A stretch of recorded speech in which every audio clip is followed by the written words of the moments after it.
오늘은 지지난주 창의적 지식을 주신 하나님, 그리고 지난주 핑크 펭귄, 내가 하나님께 독특하고 특별하게 지원받은 존재라는 것에 대해서 이해가 되었다면, 오늘은 세 번째, 당신이 선택하고 행진할 수 있습니다. 예, 알더라도 행하지 않으면 죽은 지식입니다.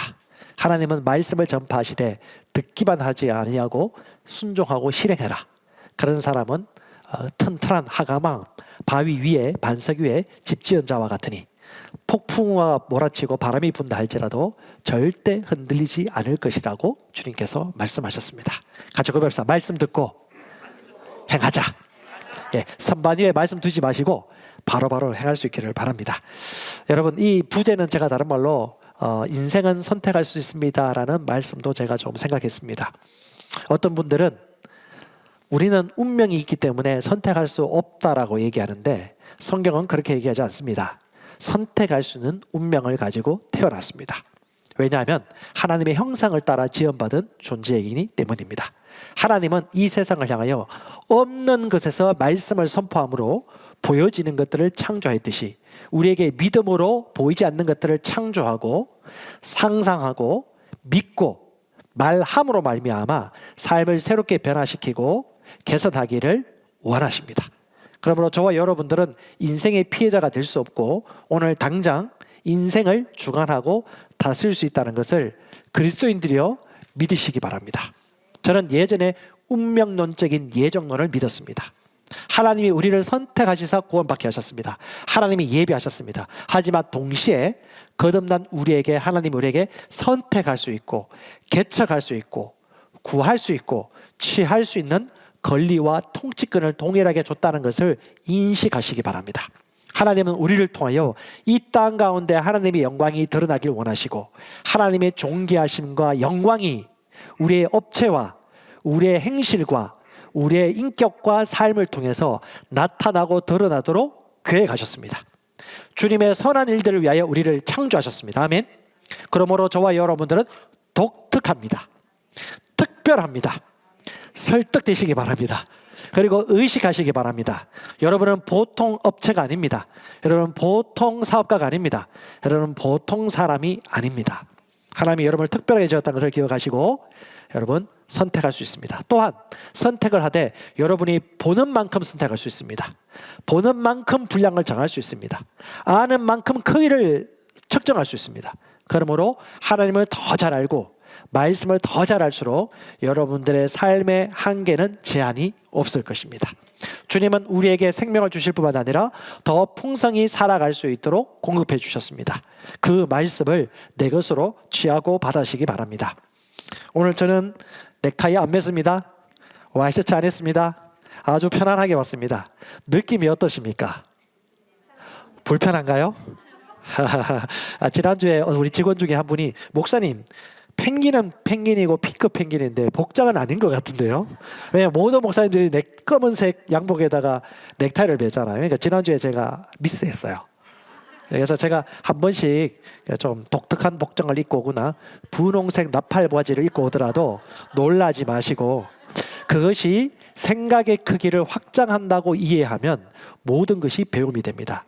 제가 그 선교지에 있을 때 한국적인 토양에서 선교지에 나갔다가 미국인 선교사님들이 서로 얘기하고 대화하는데, 나이가 있으신 선교사님이 앞에서 설교하고 말씀 메시지 전하는데 새파랗게 젊은 우리 여자 선교사님이 앞에 다리 이렇게 탁 꼬고 말씀을 듣고 하는 거예요. 근데 제가 처음 문화 충격이었어요. 아, 눈에 보이는 겉모습 뿐만이 아니라 진짜 속 중심을 볼 수 있다면 저것은 그렇게 중요한 것이 아니구나. 물론 질서가 필요. 저도 그렇게 한다는 얘기는 아닙니다. 저는 연배 있으신 분들, 우리 형님, 이모, 어머니, 삼촌처럼 여기십니다. 진짜 여기입니다. 그리고 우리 동생들이나 아우들을 사랑으로 보살피는 형제처럼 대하지만, 중요한 건 우리는 절대 사람을 외모로 평가하지 말자. 그리고 우리의 의식과 생각의 크기가 복장과 공간과 연결되어 있습니다. 우리가 저기 서울에 있는 그 예배당은요, 약간 카페 분위기 약간 나게 만들었습니다. 장의자가 없어요. 십자가가 없어요. 강대상도 좁아요. 그리고 또 머리도 없는 목사님이 나와서 말씀 전하죠. 그러니까 이게 폼이 안 나요. 사람들이. 그래서 우리 예배당에 딱 왔는데 아니 뭔 교회가 장의자도 없고 십자가도 없고 뭔가 이상하다 어디 가버렸어요. 그러니까 자기가 생각하는 성전, 우리는 성전이라고 얘기하지 않죠. 성전은요 그리스도를 모시고 있는 우리가 성전이고, 우리는 공간에 대해서 성전이라는 말을 쓰지 않습니다. 예배당, 예배실, 합주실, 이렇게 이제 얘기를 하는 겁니다. 왜냐? 성경대로 한마디라도 얘기하는 게 중요해요. 그래서 우리는 의식적으로 교회 간다라는 말보다는 교회 모임에 참석하러 간다, 예배 드리러 간다라고 하고, 성전 건축이 아니고 성전은 우리예요. 우리가 온전케 되는 것입니다. 예배당 증축, 예배당 건축이란 말을 의도적으로 의식하고 씁니다. 왜? 말과 믿는 것과 삶이 일치되기 때문에. 이것이 진리이고 실제이고 우리가 마땅히 살아가야 할 삶의 태도란 걸 여러분 기억하시기 바랍니다. 또 어떤 20대 청년은 와가지고 깜짝 놀라요. 십자가가 없다고, 예배당에. 십자가가 있는 곳만 계속 다니다가 십자가가 없는 거예요. 저는 예장 합동 출신 안수를 받았습니다. 십자가가 없다. 저는 십자가 없는 것도 많이 봤거든요. 그냥 희장만 하는 데도 있고 십자가 있는데, 근데 이분은 십자가에 꽂혔어요. 십자가가 없다고 주기적으로 얘기해요. 수개월 동안 예배드리고 수련회도 가고 같이 기도회도 가고 했는데 십자가가 없어서 좀 이상하다. 그래서 제가 십자가를 너무 큰 건 아니고 공간에 맞게 배치해서 십자가를 탁 달아주었습니다. 잘 섬겨주죠. 근데 결국은 떠나갔습니다. 전 지금 생각하는데 십자가 때문에 간 것 같아요. 진짜 농담 아니고 십자가 때문에 간 것 같아요. 그 한 영을 위해서 내가 십자가를 크게 달 수도 있겠죠. 근데 저는 그렇게 선택하지 않았습니다. 저는 그보다는 다른 것을 붙들고 제자를 만들고 이 사역을 위해서 갈 수 있는 사람들을 저는 짬짜면을 선택했거든요. 짜파게티 먹을 사람 짜파게티 먹고 짬뽕 먹을 사람 짬뽕 먹되, 수많은 교회가 여기 한국에 많습니다. 당신 구원 받으셨죠? 우리 교회는 이 비전을 가지고 가고 있습니다. 이 비전을 당신이 사십시오. 아이디어와 재능과 물질과 시간을 여기 투자하시고 이 비전을 사면 우리가 같이 한 팀이 되어서 걸어가는 것입니다 라는 것들을 하나님 말씀과 예수님의 사역을 통해서, 바울을 통해서 배웠기 때문에 그렇게 하고 있습니다. 여러분 자신감 가지십시오. 담대하십시오. 복음을 부끄러워하지 마시고요, 하나님을 자랑하십시오. 저와 여러분들이 하나님의 면류가 아니고 하나님의 영광입니다. 아멘. 여기 제가 몇 가지 나열했지만 여러분, 카페, 극장, 체육관은 예배당입니다. 그러니까 모든 곳이 예배당이에요. 모두가 예배 드릴 수 있는 곳입니다. 그리고 강대상과 십자가보다 더 중요한 것이 뭐냐면 의와 생명과 기쁨과 사랑입니다. 가정교회 모임 형식으로 모이는 게 중요한 것이 아니고 그 안에 하나님의 임재가 있느냐, 하나님의 목적이 이루어지고 있느냐, 하나님의 능력이 그 안 가운데서 나타나고 있느냐, 이것이 중요한 것입니다. 그래서 우리는 말씀을 통해서 분별 있게 모든 것을 구분합니다. 설교자 중심의 예배보다도 소그룹을 더 중요하게 여기라는 이유가 무슨 말입니까? 저 너무 기쁜 소식을 들었어요. 얼마 전에 이 코로나 기간 동안에 예배당도 문도 닫히고 같이 모일 수 없을 때 소그룹에 갔는데, 소그룹에서 새가족반도 하지, 양육반도 하지, 소그룹 리더와 소그룹 가족이 너무 좋더라. 저는 이번에 소그룹이 이렇게 중요한 건지 이제야 깨달았다고. 너무 기뻤습니다. 바로 그것이 교회입니다. 그러므로 여러분, 대그룹에서 누릴 수 있는 건 마음껏 누리시고, 크게 찬양해도 누가 뭐라 안 해요. 아파트에서 힘들겠지만 소그룹을 모일 때는 그 소그룹 안에 주신 하나님의 임재, 사랑, 섬김, 비전, 그것을 여러분 소그룹, 교회 모임을 통해서 이뤄가고 있기 때문에 그걸 절대 놓치지 마시기 바랍니다. 우리 그리스도인들은요, 대사명과 대계명을 따라 살아갑니다. 어떤 일을 하든지 이걸 잊지 마십시오. 우리의 대사명은 무엇입니까? 마태복음 28장 19절. 자, 같이 고백합시다. 시작. 너희는 가서 모든 족속으로 제자를 삼아 아버지, 아들과 성령의 이름으로 침례를 베풀고 내가 너에게 분부한 모든 것을 가르쳐 지키게 하라. 밥을 먹어도, 일하더라도, 자녀를 기르더라도, 어디에 출근하더라도 우리의 사명과 삶의 방향은요, 대사명입니다. 그리고 우리의 삶의 양식은요, 대계명입니다. 새 계명을 너에게 주느니, 요한복음 13장 34절 35절. 너희는 서로 사랑하라. 내가 서로 사랑하면 이로써 많은 사람이 내가 내 제자인 줄 알게 되리라고 하셨습니다. 그러므로 사랑하십시다. 사랑은 다 할 수 없어요. 내게 맡겨진 내 인생에 가까이 있는 그 사람부터 사랑하는 것이고 존귀히 대하는 것입니다.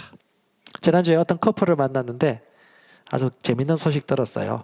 제가 한번 얘기한 것 같은데 아내를 사랑하는데 아내가 원하는 방식으로 사랑하지 못했음을 자신은 깨달았습니다. 그래서 아내가 원하는 방식으로 사랑하고 선물을 주기로 했다고. 말씀도 마찬가지입니다.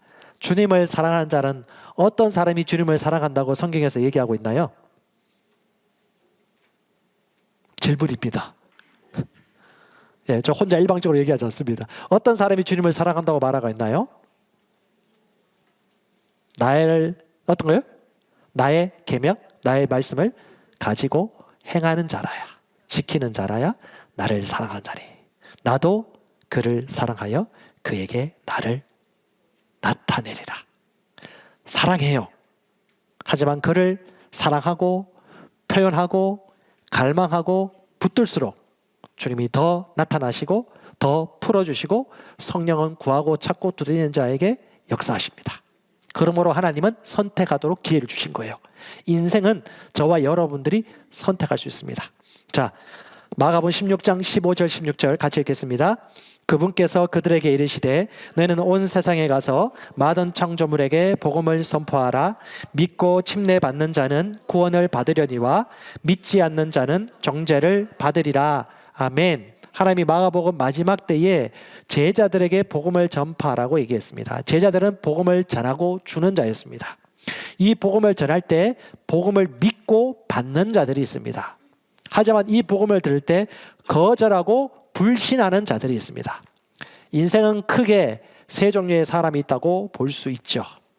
주고 베푸는 자, 받는 자, 오히려 거절하는 자. 오늘 나누는 말씀도 마찬가지입니다. 모든 것이 가하나 저와 여러분들이 얼마만큼 받아들일 수 있고 믿을 수 있느냐, 아니면 내가 선택하느냐에 따라서 인생은 언제든지 바뀔 수 있고 조정될 수 있습니다. 하나님이 원하시는 삶이 이것인가라고 설득된다면 선택하십시오. 하나님이 이것이 아니라고 한다면 여러분이 믿고 거절하십시오. 단 선택할 때 뭐라고요? 내가 아는 만큼, 내가 하나님을 아는 만큼, 내가 볼 수 있는 만큼 갈 수 있고 청량될 수 있다는 걸 꼭 기억하시기 바랍니다. 근데 중요한 것은 하나님은 우리에게 좋은 것을 주기 위해 오셨습니다. 자, 말씀 고린도후서 8장 9절에 그 중에 한마디 말씀 주십니다. 부요하신 이로써 너희를 위하여 가난하게 되심은 그의 가난함으로 말미암아 너희를 부요케 하려 함이라. 아멘. 여기 보면 하나님은 원래 부요하신 분이세요. 부요하신 분인데 가난하게 되셨어요. 원래 부요하신 분인데 가난하게 되신 이유는 그분이 가난하게 되심으로 말미암아 사랑하는 우리 아들들이 어떻게 부요하게 하기 위함이라고 하셨습니다. 즉 하나님처럼 살 수 있도록 하나님은 친히 죄가 되셨습니다. 죄가 됐으므로 우리가 의가 되게 하셨습니다. 아멘. 그분이 가난해지심으로 부요케 하여 주셨습니다. 아멘. 그분이 정죄를 받으심으로 우리가 의롭고 의식 가운데 살 수 있도록 하셨습니다. 할렐루야. 주님은 그분이 친히 죽으심으로 말미암아 두려움 대신 우리에게 사랑을 공급해 주셨습니다. 그러므로 저와 여러분은 이 사랑 안에서 두려워하지 않고 강하고 담대하게 손을 내밀고 발걸음을 내딛을 수 있을 것입니다. 치유를 받으십시오. 부요와 형통을 받으십시오. 속사람으로부터 먼저 받으세요. 겉사람의 감각이 중요하지 않아요. 말씀을 하셨으면 말씀을 받는 것입니다. 믿는 자는 뭐 할 것이다? 구원을 받으리라. 그냥 단순하게 받으십시오. 받는 자가 줄 수 있습니다. 주고자 하면 얼마든지 줄 수 있습니다. 아멘. 예, 이것이 진리입니다. 하지만 그럼에도 불구하고 내가 가난을 선택한다면 절대 정죄받지 마시고 문제가 될 것도 없습니다. 왜? 내가 선택했기 때문에. 그러면 가난을 선택하십시오. 복음 전하기 위해서 부유해져야겠다 싶으면 부유함을 선택하시고, 가난해져야 되겠다고 생각하면 가난을 선택하십시오. 비교당할 필요 없고 정죄할 필요도 없고 정죄당할 필요도 없습니다. 하나님이 이 모든 것이 가하도록 열어주셨습니다. 하지만 내가 선택하지 않았는데 상황이 어쩔 수 없어 가난해졌거나 빈약하게 되었다라면 그것에서 여러분은 권리와 권세를 발휘함으로 말미암아 상황과 환경을 조정할 수 있음을 또한 믿으시기 바랍니다. 아멘. 예, 인생은 공급하고 주는 인생이 있습니다. 받는 인생이 있습니다. 거절하고 부인하는 인생이 있습니다. 다 가능합니다. 하지만 오늘 오신 여러분들 다 달라요. 여러분들이 오늘 말씀 가운데 내게 주신 음성을 다 취하시고요. 마음이 언짢다 그러면 받을 것만 받아가시고, 제가 1, 2, 3 이 세 번째 설교를 하면서 힘드신 분도 있을 거예요. 왜? 변화가 싫은데, 하기 싫은데, 여기가 좋은데 하는 분들은 여기 있으세요. 그냥 이것도 좋습니다. 왜? 역할이 다 있습니다. 그런데 좀 더 한 걸음 더 발걸음 좀 내딛기 원하셔. 그러면 이것이 하나님의 말씀이라면 취하시고 선택하시면 되겠습니다. 특히 교회에서 재정이나 재물에 대한 설교를 하면 복음 사업가들은 상당히 기뻐하고 즐거워합니다. 근데 또 그렇지 않은 분들도 있습니다. 저마다 선택하는 것입니다. 왜 그런지 나도 몰라요. 왜 좋아하는지, 왜 마음이 불편한지. 근데 한 가지 아는 게 있어요. 셀교회를 개척하고 새롭게 교회를 시작했는데 재정 설교를 안 한다고 하는 거예요. 갈수록 안 한대요. 왜? 사람들이 불편해한대. 당신 나쁜 목사라고. 당신이 진리를 선포해서 그들이 무엇이든 간에 성경이 말하고 있는 말을 선택할 수 있는 기회는 당신이 줘야 되지 않겠느냐. 저는 나쁜 목사라고 얘기합니다. 저도 이 말씀을 배우고 새로운 피조물이 누구인가를 깨닫고 난 이후에는 아주 담대하게 당당하게 얘기합니다. 저는 내 자녀와 내 딸들이 어릴 때부터 주식 공부도 하고 자본주의도 배우고 심고 거두는 원리도 알고 자기 돈을 아껴가지고 쓸 줄도 아는 그런 자본주의 원리를 지덕하면서 성경에서 심고 거두는 법칙을 알기를 원하기 때문에 책도 읽게 하고 투자도 하게 합니다. 우리 첫째 딸이 영어 공부를 좀 해가지고 어른들 데리고 쉐도잉 잉글리시를 공부를 시켜요. 한 달에 한 10만 원 좀 넘게 돈 법니다. 그렇게 불러서 중학교 2학년 때부터 핸드폰 사달라, 핸드폰. 상당히 신경전을 몇 달 동안 했습니다. 잠잠해졌어요. 우리가 강하니까. 부모가 강하니까 잠잠해졌어요. 근데 어느 날 돈을 보내요. 야, 너가 번 돈으로 핸드폰 사. 안 사요. 왜? 엄마 아빠 돈으로는 산다고 하면서 왜 자기 돈을 안 사? 아깝죠. 피땀 흘려서 시간을 들여서 돈 벌어봤더니 이게 힘들다는 거 안 거예요. 그래서 미국에서는요, 고등학교 때나 뭐 이렇게 사회초년생 때 일부러 일 시킵니다. 자본주의 지덕하게. 그리고 자기가 번 돈으로 저축하거나 투자하게 하는 거죠. 이렇게 하셔야 됩니다. 저도 감사합니다. 너무 감사합니다. 왜 제가 이런 얘기를 했느냐? 결국은요, 뭐든지 내가 보고 내가 선택하고 내가 허용하는 만큼 내가 누리는 것이고, 대신 중요한 건 동일한 기회는 다 줘야 된다. 그래서 저는 여러분들에게 가감없이 전할 것입니다. 나 또한 내가 심은 만큼 거둘 것이고, 안 심은 만큼 가난할 것이고, 내가 투자한 만큼 그 이득을 취할 것이고, 내가 투자하지 않은 만큼 우리 자녀 또한 빈약하게 살 수 있습니다. 근데 때가 되어져서 부모를 떠나 독립하게 되어지면 이제는 그 아이들이 자기 건강, 자기 재정관리, 인격관리 다 책임져야 되겠죠. 네. 자, 그 마케팅 도표가 하나 있습니다. 역할 피라미드, 가치 피라미드라고 있는데요. 여기 보면 여러 가지 동일한 일종에서 업종과 직종이 나오는데, 이론과 설계자, 도급자, 구축자, 노동자가 나옵니다. 예, 이론가는 모델을 제시하고요. 설계자는 청사진을 만듭니다. 그리고 도급자는 프로젝트를 추진하고요. 구축자는 책무를 완수하고, 노동자는 가업을 실행합니다. 다른 업종과 직종을 비교하라는 메시지가 아니에요. 가치 척도입니다. 내가 가지고 있는 독특함과 은사와 재능 안에서는 누구나 이론가가 될 수 있고 설계자가 될 수 있습니다. 근데 단 한 가지 조건이죠. 나는 이게 최선이야 한 사람은 더 이상 새로운 길을 제시할 수 없어요.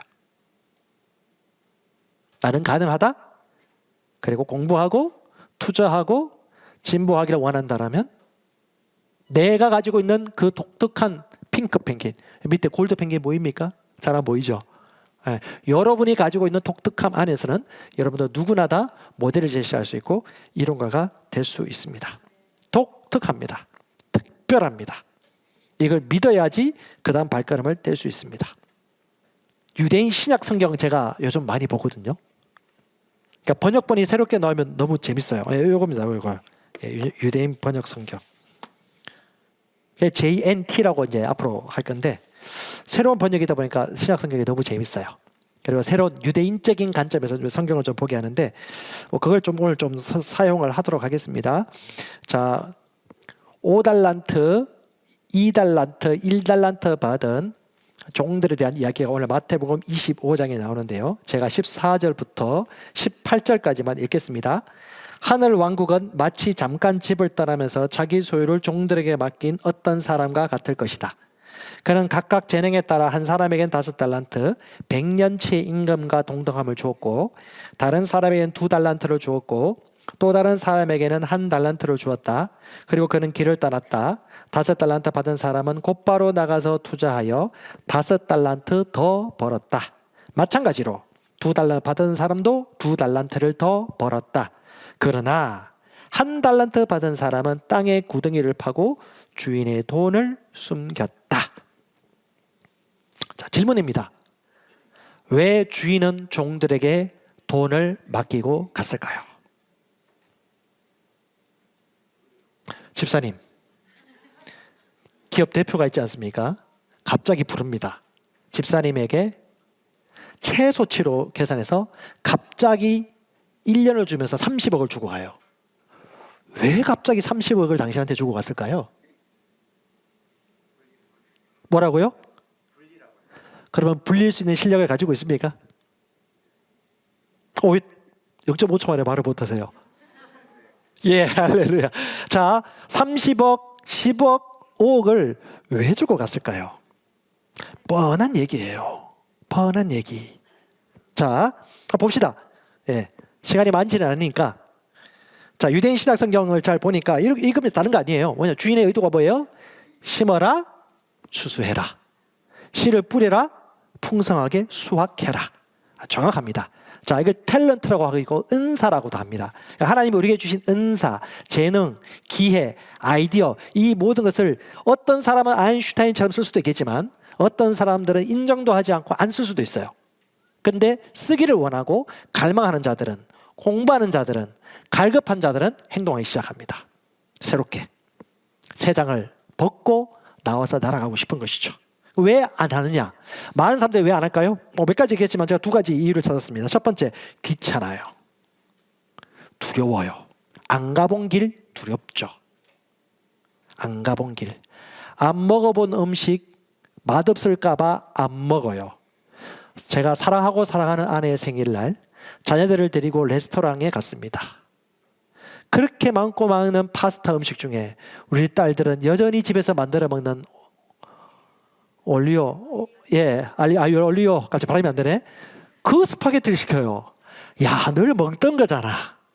다른 거 맛있는 거 많은 좀 시켜봐. 라고 우물쭈물 하더니 우리가 시켜줬죠. 먹어보더는 너무 맛있다고. 내가 모르는 세상에 있지. 예, 우리나라보다 못 사는 나라에 가봤더니 아이들이 내가 남을 도울 수 있고 섬길 수 있는 인생의 비전을 조금씩 발견하게 하는 거예요. 마찬가지입니다. 두렵죠. 안 해봤으니까. 안 해봤으니까 안 하는 거예요. 그렇다고 하잖아요. 참 신기한 게 이 2부 예배하면 꼭 이렇게 한 번씩 이렇게 반응을 해주시네요. 너무 감사합니다. 근데 주님은 뭐라고 말씀하십니까? 1달란트 그냥 꼭꼭 숨기고 그냥 땅 속에 묻어뒀던 사람에게 와서 뭐라고 하죠? 평가합니다. 2번째가 뭐냐면 쉽게 얻고 싶은 마음. 예, 한 방. 예, 리스크가 없이 그냥 수고, 희생 없이 그냥 얻고 싶어가지고 안 해요. 근데 주님은 평가죠. 뭐라고 판단합니까? 악하고 게으르다. 고구마 먹고 싶어? 농사 지어야지. 얼마 정도 먹고 싶어? 10평? 50평? 더 많이 먹고 싶어? 더 많이 지어야지. 나눠주고 싶어? 더 많이 농사해야 되겠지. 네. 전 예전에 청년 때 농활 활동하고 갔을 때 양파 단지였어요. 근데 젊은 사람이 없어가지고 우리 젊은 청년들이 가가지고 양파 농사한 것을 트럭에 짊어지고 던지고 나르고 하는 걸 한 2박 3일 동안 그것만 했어요. 온몸이 쑤시고 왔는데 그날 그 동네에 있던 90% 이상의 노인 1명 빼고 다 예수 영접했습니다. 그게 니즈예요, 니즈.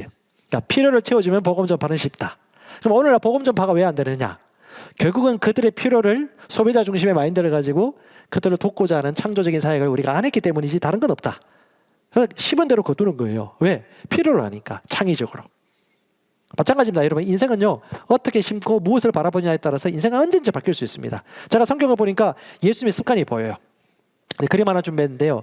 인생은요, 먹는 그 사람이 그 사람입니다. 자, 여러분 안에 있는 세포와 위장과 피를 한번 채취해 보면 여러분 지금 피가 얼마나 엉기는지, 잘 흘러가고 있는지 측정이 나옵니다. 당이 수치가 얼마인지. 뭐 햄버거라든가 패스트푸드 먹는 사람은 꽉 차 있어요, 피가. 그리고 뭐 채소라든가 현미라든가 적절하게 식습관과 건강식에 대한 지식과 공부가 되어 있는 사람들은 절제하기 시작하고, 몸 관리하기 시작하고, 운동하기 시작하고, 배고플 기회를 주고 암세포를 죽일 수 있는 기회를 만들기 시작합니다. 왜? 배웠고 알고 있기 때문에. 몸을 관리하라는 말을 알고 있기 때문에. 근데 이걸 모르는 사람은 먹고 배고플 기회에 거절해주고, 먹고 안 먹으면 호하고 살아가는 거죠. 그래서 이렇게 얘기합니다. 당신은 먹는 것이다. 그럼 예수님은 어떻게 드셨을까? 예수님은 어떻게 습관을 가지셨을까라고 좀 의문이 생기더라고요. 찾아보니까 예수님이 여러 가지 습관이 있는데 기도하는 습관이 있으셨어요. 새벽 오히려 비명에 조용한 곳에 가서 주님과 친밀한 시간을 가졌고, 묵상했고, 기도했고, 다른 사람을 섬겼고, 일정한 시간 동안 치유하셨고, 그 다음에 복음을 전하다가 때가 되면 다른 곳에 가셨고, 함께 하셨고, 이런 삶을 사셨어요. 그래서 습관 중에 저는 식습관이라든가 운동 습관이 그리스도인들이 제일 하기 힘들어하는 것 같아요. 기도 습관은 마음 먹으시고 좀 해보시면 좋을 것 같아요. 특별히 우리 남성 셀들 같은 경우는 딴 것보다는 기도를 한 5분 내지 10분 마음과 뜻과 힘을 다하여서 셀 모임 시작할 때나 끝날 때 꼭 해보시기 바랍니다. 보지 않았던 새로운 차원의 세계가 열리기 시작하고 영적 교제가 되기 시작합니다. 아유, 초신자가 있어가지고요, 그 사람을 배려하는 건데요 라는 얘기하지 마시고 그냥 하십시오. 그리고 그분에게는 고백할 수 있는 기도나 말씀을 읽을 수 있도록 얘기해 주시고. 왜? 우리 교회의 독특한 점이 뭐예요? 거듭난 인간의 영은 말씀에 반응한다. 그걸 믿기 때문에 처음부터 기도하는 거거든요. 제가 교회를 개척하고 난 다음에도 꼭 그런 분들이 있었습니다. 목사님, 새로 오는 분들이 우리 교회에 많이 오셔야 되는데 처음부터 방언 기도하면 이분들 안 오는데요? 알아요. 하지만 제가 책임지니까 그냥 방언으로 기도하시고, 이분들이 오면 아예 처음부터 그게 염려되면 데리고 오지 마시고 소그룹에서 카페에서 만나가지고 관계를 쌓으시다가 성령 받고 방언 말으로 돕고 방언 받고 난 다음에 우리 예배당에 데리고 오십시오 라는 방면으로 인도를 했습니다. 지혜롭죠? 이렇게 하십시오. 그리고 예의를 차리다가 중요한 걸 놓칠 수 있습니다. 하나님은 의와 사랑과 기쁨과 믿음 가운데 살기를 원하는데 우리는 그 중간에 그 여러 가지 것들을 다 스킵할 수 있잖아요. 그러니까 여러분 우리 교회 특징이고 강점입니다. 그걸 좀 잘 활용하셨으면 좋겠고요. 우리가 처음부터 아름답고 좋은 것들을 선택하기 시작하면요, 인생이 변화되기 시작합니다. 그래서 작은 습관이 일순간의 선택이 습관을 만들고요, 이 습관이 계속되면 삶의 태도가 되고 그 삶의 태도와 자세를 통해서 인생이 만들어지게 되어지는 것입니다. 마찬가지입니다. 자, 누가복음 16장 10절입니다. 한번 읽어볼까요? 작은 일에 충성한 사람은 큰 일에도 충성하고 작은 일에 부정직한 사람은 큰 일에도 부정직하다. 그러므로 만일 너희가 세속의 재물을 다루는데 충실하지 않으면 누가 참된 것을 너희에게 맡기겠느냐? 만일 너희가 다른 사람의 것에 충실하지 않으면 너희 것이 되어야 할 것을 누가 너희에게 주겠느냐? 아멘. 두 가지 얘기하고 있죠. 세속의 재물, 돈을 관리할 수 있는 능력이 갖춰지지 않은데 누가 더 큰 것을 맡길까? 그리고 네가 다른 사람에게 하는 그것이 곧 너의 것이다 라고 우리에게 얘기해 주고 있습니다. 여러분, 번성의 원리를 몇 가지 나누겠습니다. 취하실 분들은 취하시고 가져가시기 바랍니다. 하나님은 모든 것이 가하다고 하셨습니다. 부유해 줄 수도 있고 가난해 줄 수도 있고 줄 수도 있고 받을 수도 있습니다. 취할 수도 있고 뺏을 수도 있습니다. 여러분, 취하시기 바랍니다. 첫 번째요, 번성의 원리. 첫 번째는요, 도전하고 창조하랍니다. 가지고 보면서 도전하고 창조하자. 씨는 한번 뿌리고 맙니까? 계속 뿌립니까? 계속 뿌려야 됩니다. 때가 되면 뿌려야 됩니다. 왜요? 수확을 얻기 위하여서. 이것은 욕심이 아닙니다. 하나님이 마땅히 주신 인생의 원리입니다. 영적 법칙입니다. 뿌리고 뿌리고 뿌리고 원하는 만큼 뿌리고 원하는 만큼 평수를 정하는 것입니다. 실패할 수 있습니다. 하지만 실패 없이는 성공이 있을 수가 없습니다. 하나님은 각 사람의 재능에 따라 은사를 주셨고 기회를 주셨습니다. 얼마 전에 어떤 부부 만났는데 그분이 그 얘기를 해요. 남편과 아내가 그렇게 싸운대요. 네, 그렇게 싸우는데 자기가 깨달은 게 있대요. 내가 저 사람에게 하는 것이 내가 나에게 하는 것이라는 것을 알게 되었다. 계시죠? 이건 이론이 아닙니다. 계시입니다. 김준호 목사님이 60대 중반인가? 그때 한번 그 얘기 하셨어요. 사모님이 하는 말을 잘 듣는 것이 지혜라는 것을 얘기하시고 제가 그때 40대 때 붙잡았습니다. 그리고 저는 저희 아내가 하는 거 웬만하면 잘 알아듣습니다. 지난주에 어떤 커플을 만났는데 식사를 시켰어요. 예. 배달의 민족인가 쿠팡을 해가지고 식사를 시켰는데 이 사무실 밑에 1층에 배달 오죠. 배달 앱을 보니까 다 왔어요. 그래서 이 사람 여기 3층을 잘 모르니까 내가 내려가서 받아야겠습니다 라고 하니까 우리 옆에 있는 보혜사이신 아내께서 여보 알아서 3층에 올라올 거예요. 아 네 하고 바로 순종했습니다. 우리 남성 여성들이요 계시를 깨달으시기 바랍니다. 예, 반찬이 좋아지고요. 예, 더 훌륭해집니다. 왜? 하나님이 돕는 배필이라고 했거든요. 돕는다는 말이 무슨 말이에요? 내게 부족한 것을 이 사람이 도와줄 때야 완전한 하나가 된다는 것입니다. 자, 삶은 영적입니다. 모든 것이 영적인 것입니다. 주면 거둡니다. 심은 대로 거둡니다. 존중해주면 존중받습니다. 아멘? 네, 똑같아요 모두. 그래서 자 마태복음 25장 26절입니다. 같이 읽어보겠습니다. 주인이 말했다. 악하고 게으른 종아 심지 않은 곳에서 내가 수확하는 줄로 네가 알고 있었구나. 그렇지 않니? 그리고 너는 내가 씨 뿌리지 않은 곳에서 모으는 줄 알고 있었구나. 아주 철저한 엉뚱한 생각을 하게 된 것이죠. 주님은 주는 자이고 뿌리는 자이고 수수하기를 원하기 때문에 맡기고 갔는데 우리 박신택 집사님께서 충성스럽게 자기 아이디어와 전략을 통해서 30억을 불려가지고 30억을 만들었단 말이죠. 와, 실력 있군요. 주님이 그 다음요 100억 주십니다. 근데 맡겼는데 못 남겨요. 그럼 어떻게? 주님이 안타까워하면서 아직 아니다, 미안하다 라고 하면서 딜레이 하시겠지만 중요한 건 뭐냐? 투자하겠지만 실력을 갖춰야 됩니다. 우리 그리스도인들이 어떻게 해요? 매력 있는 그리스도인으로 공부하고 투자도 하고 분석도 하고 세계 경제가 어떻게 흘러가는지 경제 뉴스도 보고 다독도 하고 선택과 집중도 하고 만날 만한 사람과 만나지 않아야 될 사람 걸르고 가야 될 곳과 가지 않아야 될 곳을 선택하고 집중하여 시간 관리하고 자전 관리하고 목표 관리하고 기록도 하면서 인생을 새롭게 공부할 때에 하나님은 우리에게 맡겨주실 때 풍성한 열매를 거두어서 인정받게 될 것입니다. 여러분 기억하십시오. 주님은 도전하고 창조하도록 부르셨습니다. 기대하시고 걸어가세요. 용기 내세요. 두려워하지 마시고 한 걸음 한 걸음 네, 장기적으로 보시고 절대 아까 우리 그 한 달란트 받은 사람이 두려웠던 그 두려움을 답습하지 마시고. 사람들이 왜 두려워할까요? 두 가지입니다. 하나, 이걸 공급하신 분에 대한 이해가 없어서, 하나님 주신 원칙에 대해서 몰라서. 또 하나, 인간의 이해와 계산력으로 오는 두려움, 계산하기 때문에 오는 두려움이 있어요. 그럼 아무것도 못해요. 하나님께서 왜 그렇게 많이 못 배운 사람들이 제자를 잘 삼았을까요? 그들은 자기 계산보다도 말씀을 최우선순위로 받아들였기 때문에. 네, 두 번째는요, 두려움을 이기는 용기를 꼭 가지시기 바랍니다. 두려움을 넘어서야 돼요. 두려움 없이는 투자할 수도 없고 다음 단계로 갈 수가 없습니다. 자, 25절 쉬운 말입니다. 그래서 저는 주인님이 두려워서 행여 이익을 내지 못할까 봐 그 돈을 땅속에 묻어두었습니다.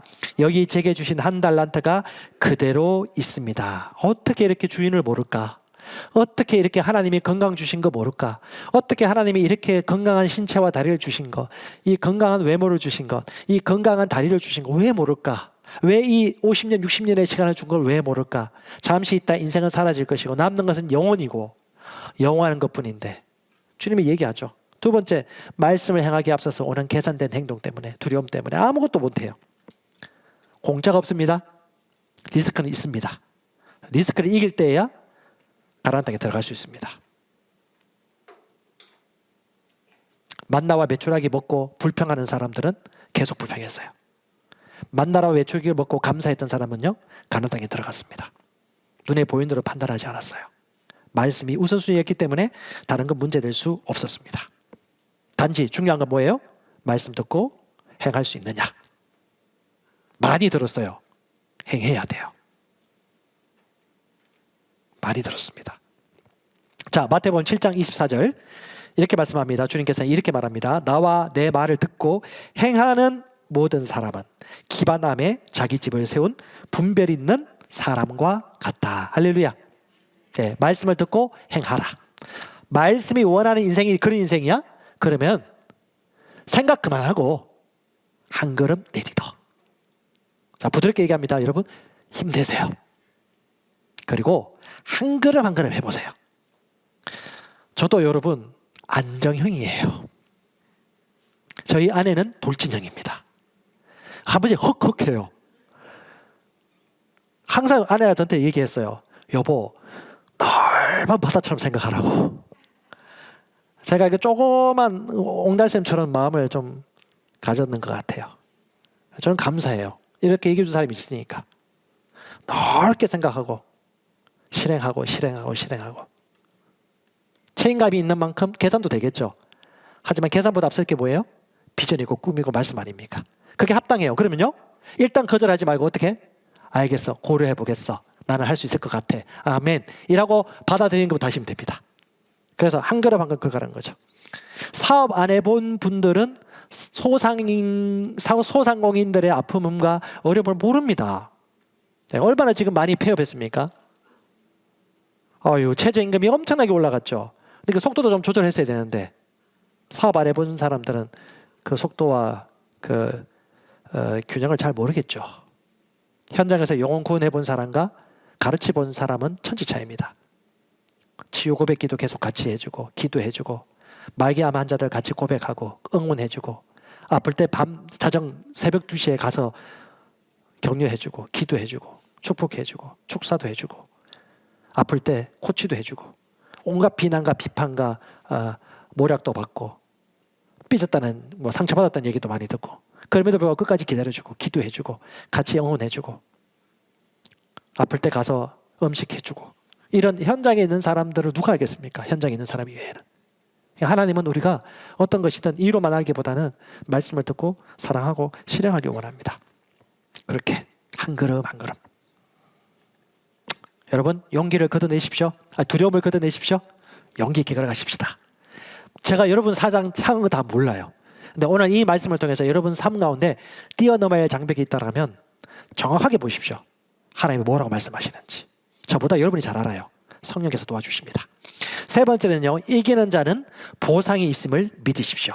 자, 보상이 욕심이 아니에요. 하나님의 말씀의 원리입니다. 합당하게 취하고 합당하게 먹으십시오. 그리고 그런 사람들을 인정해 주십시오. 자, 마태복음 25장 29절입니다. 뭔가를 가진 사람은 충분히 가질 수 있도록 더 많은 것을 받을 것이다. 그러나 가진 것이 없는 사람은 가진 것까지 빼앗길 것이다. 자, 주님은 더 잘하는 자에게 더 줍니다. 그리고 노블리스 오블리제를 발휘하면서 주길 원해요. 주님은 더 가진 자에게 더 주길 원하시고 더 확장하길 원하시고 더 베푸길 원하시고 더 나누길 원하십니다. 그래서 여러분, 성경적인 가치관과 세속적인 가치관을 구분하셔야 돼요. 이번 연말에 월간 기도회 때 한 분 또 모십니다. 청년 사역자이면서도 아주 냉철한 기독교 세계관에서 말씀을 나눌 건데 이런 강의를 공급해 줄 때 여러분 잘 들으십시오. 오셔서 듣기도 하고 온라인 들어도 관계는 없습니다. 잘 구분하셔서 하나님의 말씀은 이 상황을 어떻게 보기를 원할까? 눈에 들리는 뉴스, 눈에 들리는 소문보다도 우리는 말씀으로 재해석하는 지혜와 능력을 가지고 있습니다. 전 너무 기쁩니다. 용기를 가지고 한 걸음 한 걸음 전진하는 그분들. 우리 권사님 중에 한 분 계신데 이분이 예전에 그 얘기 하셨어요. 제가 한 번씩 얘기합니다. 남편을 순복하시고 남편을 존경하십시오. 너무 힘든 메시지인 거 알아요. 저도 너무 힘들어요. 너무 힘들어요. 알아요. 근데 말씀이기 때문에 제가 안전할 수 없어요. 눈치 볼 수도 있는 것도 아니고 전해야죠. 근데 이분이 예전에는 어렵다. 저도 마음이 아파요. 근데 얼마 전에 이분이 그 얘기 하시더라고요. 와, 이제 내 마음속에서 그렇게 해야겠다는 거 깨달아지겠다고. 야, 그 얼마나 기쁜지. 그러니까 성도들과 양들이 하나님의 말씀을 알고 난 이후에 그것이 내 마음과 내 생각과 일치되어서 자연스럽게 우러나올 때 그 기쁨은 목자의 기쁨입니다. 아멘. 하나님은 여러분이 얼마나 잘 되길 원하실까요? 얼마나 강건하길 원하실까요? 형통하고 건강하고 더 많이 나누어주고 마지막까지 영원한 것들을 위해서 인생을 경주를 하기를 얼마나 원하실까요? 그것이 주님의 마음이고 우리 모든 목자들의 마음입니다. 주님께 보상이 있습니다. 자, 잠언 12장 24절입니다. 부지런한 사람의 손은 남을 다스리게 되지만 게으른 사람은 언제나 남의 불임만 받게 될 뿐이다. 자, 메시지 번역은요 이렇게 얘기합니다. 부지런한 이들은 일을 하고 자유를 만끽하나 게으른 자들은 일의 압박을 받는다. 압박받지 않고 줄 수 있고 다스릴 수 있고 내어줄 수 있는 그런 인생을 살 수 있었으면 좋겠습니다. 나의 분야에서 한 단계 한 단계 걸어갈 수 있길 바라고요. 네 번째는 최고의 투자처가 되라는 것입니다. 자, 25장 21절입니다. 같이 한번 읽어보겠습니다. 주인이 그에게 말했다. 너는 착하고 신뢰할 수 있는 종이다. 네가 적은 금액으로 신실하게 해냈으니 내가 너에게 큰 금액을 맡길 것이다. 와서 주인의 기쁨을 함께 누려라. 작은 금액을 줬는데 잘 성실하게 수확을 거뒀어요. 그러면 어떻게 해요? 큰 금액을 주십니다. 자, 주님은 이렇게 일하십니다. 세상에서도 마찬가지예요. 주님은 작은 것을 충성된 자에게 큰 것을 맡깁니다. 주는 자에게 공급해 주십니다. 황금줄이에요. 주님은 소중하고 가장 귀한 것들을 투자하는 사람들을 아시고요. 사람을 붙여주시고 재물을 붙여주십니다. 먼저 그의 나라 의를 구하라. 그 다음에 이 모든 것을 너에게 내주리라. 아멘. 여러분, 돈의 노예가 되든지 하나님의 노예가 되어야 됩니다. 둘 중에 다른 건 없어요. 그러니까 저와 여러분들이 어떤 일을 하든지 어떤 사업을 하든지 어떤 일을 하든지 하나님이 내게 주신 부르심과 소명을 붙들고 있다면 걱정할 필요 없습니다. 믿음이 있어요. 자, 누가복음 6장 37절 38절에 영적 원리입니다. 황금률이죠. 판단하지 말라, 판단받지 않을 것이다. 비난하지 말라, 그러면 너희가 비난받지 않을 것이다. 용서하라, 그러면 너희가 용서를 받을 것이다. 주라, 그러면 너희가 선물을 받을 것이다. 가득 채워 누르고 흔들어 넘치도록 너희 무릎에 놓을 것이다. 같이 읽어볼까요? 너희가 헤아리는 기준은 너희를 헤아리기 위해 사용될 것이다. 자, 여러분의 인생은 여러분이 선택하는 것이고 제 인생은 제가 선택하는 것입니다. 이 세이비어 교회 이야기가 아마 다음 주부터 제가 좀 얘기할 건데요. 세이비어 교회는 고든 고스비 목사님이 일찍 세웠던 교회입니다. 이 교회가 특별히 강조했던 게 뭐냐면 내부적인 여정, 외부적 여정을 강조했어요. 내부적 여정은 뭐냐면 하나님과 깊이 있는 만남, 교제, 교통, 묵상. 여기서 영감을 받은 분이 그 지구촌교회 이동원 목사님이고 필그림을 세웠어요. 그다음에 외부적 사역은 뭐냐면 영적 성장뿐만 아니고 진짜 현장에 나가서 영혼을 구원하고 돌보고 섬기는 현장을 같이 가져야 된다. 이 두 가지 균형을 잘 가져가야 된다. 그러니까 교회가 건강해지고 더 확장되어지고 영혼을 많이 담을 수 있는 그릇이 되어지는 거죠. 세이비 교회의 핵심이 뭐냐? 네가 하고 싶은 거 해라. 네가 가지고 있는 은사를 사용해라. 이게 또 내가 선택하는 거예요. 아무것도 안 할 거냐? 할 거냐? 할 거면 너가 무엇을 할 거냐? 이게 하나님이 우리에게 주신 선택입니다. 한 가지 얘기하고 마무리할게요. 방글라데시 2006년도에 노벨 평화상 받으신 분이 있습니다. 미국에서 공부하고 유학하신 여러분 잘 아시는 분인데 모하마드 유누스란 교수님이 있었습니다. 이분이 자기 조국을 사랑하고 섬기기 위해서 귀국해가지고 방글라데시 현장을 보니까 고리대금업자가 팔을 치고 극빈자들은 계속해서 가난이 되풀이 되는 거예요. 가장 큰 문제는 뭐냐? 뭘 하려고 하더라도 담보가 없고 보증할 게 없으니까 돈이 없어. 돈을 빌리더라도 고리대금업이야. 그러니까 이율이 너무 높으니까요. 갚는 것보다 돈이 더 불어나니까 계속 악순환되는 거예요. 그래서 이분이 사회의 구조를 조금 뜯어 고치자. 이렇게 해서 무담보, 보증 없이 대출해주는 은행을 세웠어요. 그라민 은행이에요. 이 그라민 은행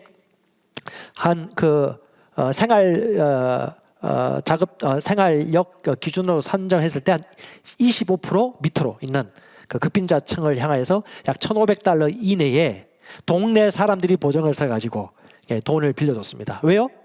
그냥 돈 준 거예요? 아니요. 스스로 자립하고 재생산을 할 수 있는 실력을 키울 수 있도록 공급해 줄 겁니다. 이게 아주 중요한 원리입니다. 예, 중요한 원리예요. 주님은 주십니다. 장사의 이윤을 남길 수 있도록. 실력이 안 돼요. 그러면 더 주면 안 돼요. 실력을 갖추도록 준비해야 됩니다. 그럼 습관도 마찬가지입니다. 관계적인 습관 가운데 이런 분들이 있어요. 회사 들어갔어요. 2개월, 3개월을 못 버텨요, 청년들이. 왜 못 버티냐? 이유가 있겠죠. 1, 2, 3, 4. 그럼 그걸 해결하지 않으면요, 다른 데 가도 똑같거든요. 그럼 어떻게? 6개월, 1년 동안 네가 버티는 게 실력이다. 일단 잘리지 마. 끝까지 버텨. 대부분 관계, 아니면 윗사람에게 눈이 잘못 보여가지고 그 견디지 못한 거예요. 인내, 끈기를 못하는 거예요. 근데 관계심이 그렇거든요. 여기서 마음에 안 드는 사람만 떠나보내면 저기 가면 그 사람이 안 올 것 같습니까? 똑같은 사람 또 있어요. 날마다 장애물이 있습니다. 편한 거 찾아가면요, 계속 똑같아요. 이분도 이 사역을 하려고 하니까 엄청나게 반대 온갖 소리가 들렸습니다. 안 된다, 돈 떼먹는다, 금방 파산한다, 온갖 비난들이 다 왔는데 필요하다고 생각하고 실행했더니 대박 난 거예요. 그래서 엄청나게 그라민은행 지짐이 뭐 전국에 확대돼, 수백 개, 수천 개 확대되어지고 노벨 평화상을 수상하게 되었고, 이분이 나라의 전체적인 좀 미래를 발전을 위해서 정치를 하려고 하다가 정치인들의 시기를 받아가지고 결국 이제 정치는 접게 되었는데요.